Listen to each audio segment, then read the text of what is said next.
Le Hamas est donc sorti dans une action de guerre contre Israël parce qu'il y a une guerre entre les Palestiniens et les Israéliens, et c'est le sujet de tout ce qui se passe là-bas. J'ai condamné la violence dont je savais qu'elle allait instantanément se déchaîner. Et vous saviez tous, quand cette nouvelle vous est arrivée, que la violence allait se déchaîner.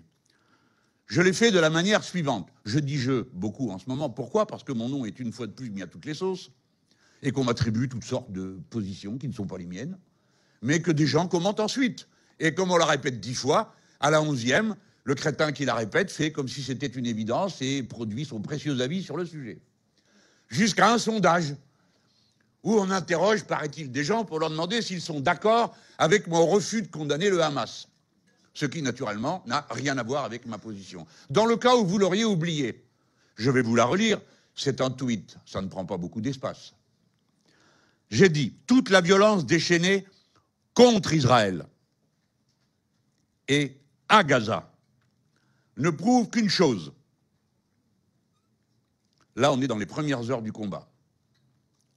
Toute la violence déchaînée contre Israël et à Gaza ne prouve qu'une chose, la violence ne produit et ne reproduit qu'elle-même.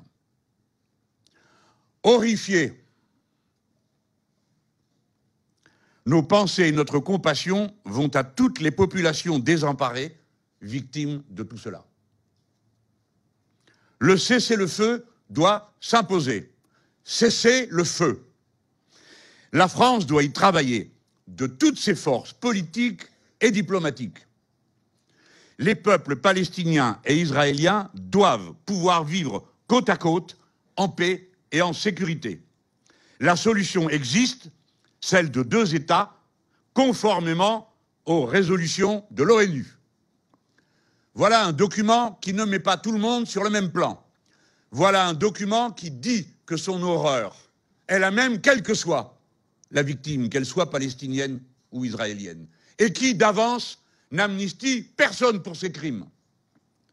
Enfin, elle dit qu'une solution politique existe, ce sont les 2 États.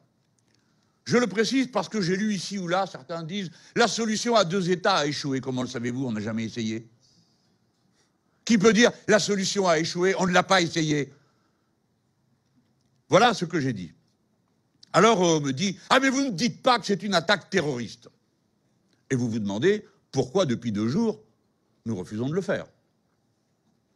Et j'ai vu de pauvres diables qui tout à l'heure essayaient de m'enfoncer leur micro dans la bouche. Alors, vous ne pouvez pas dire que c'est terroriste, c'est si dur, m'a juré je ne sais quelle ignorante, d'aller dire dans son vocabulaire d'ignorant ce qu'il faudrait que je dise pour convenir à ce qui est prévu sur son plateau. Eh bien non. Si j'avais à gouverner la France, je n'utiliserais pas ce vocabulaire. Pourquoi? Et à cet instant, je me comporte comme quelqu'un qui pense qu'il doit gouverner son pays. Pourquoi? Pourquoi?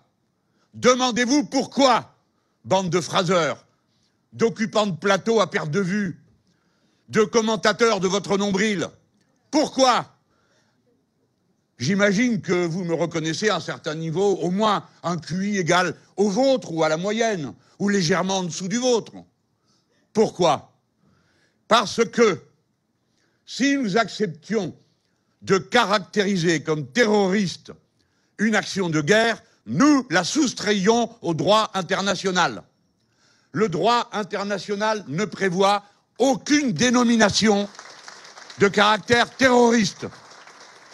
Les 2 seules organisations qui ont été montrées par l'ONU comme organisations terroristes sont Al-Qaïda et Daesh. Point final.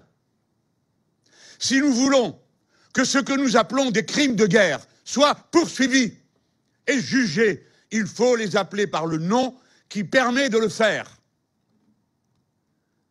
Et cela est possible à la Cour pénale internationale. Mais alors, perroquet de la bonne conscience, il vous faudra noter dans vos précieux commentaires que l'accord, le traité qui installe cette CPI, a en effet été signée par Israël, mais pas la convention qui instaure cette cour. Tandis que l'OLP en est membre.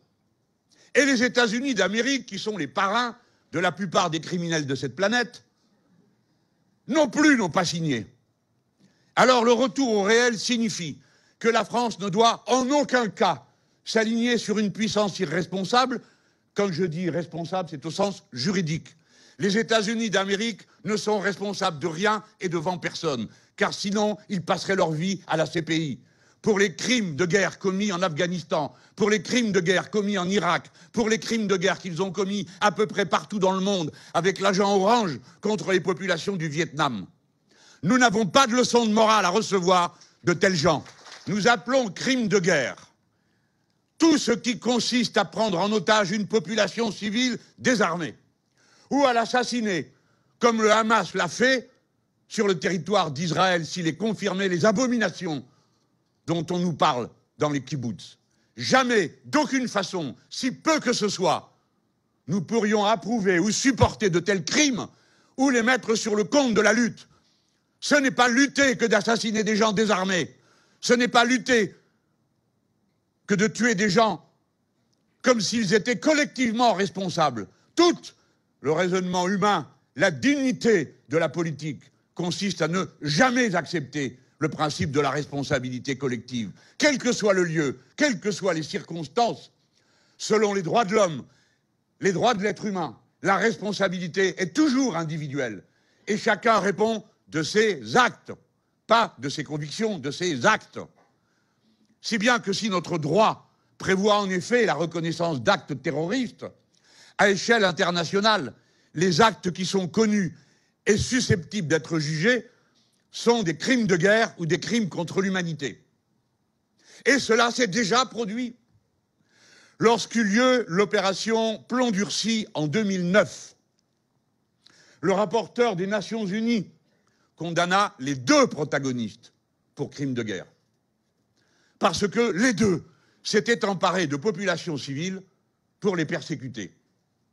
Aujourd'hui, de même que nous qualifions de crimes de guerre ce que le Hamas a fait sur le territoire d'Israël, nous qualifions de crimes de guerre ce qu'Israël est en train de faire contre la population de Gaza.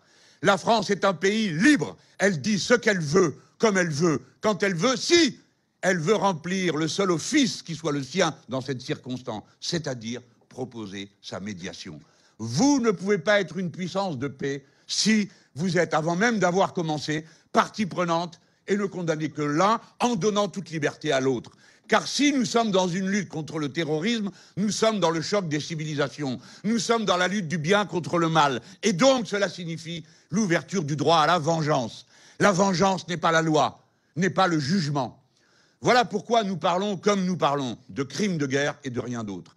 Et depuis quand crime de guerre est une imputation d'un niveau plus tendre que terrorisme?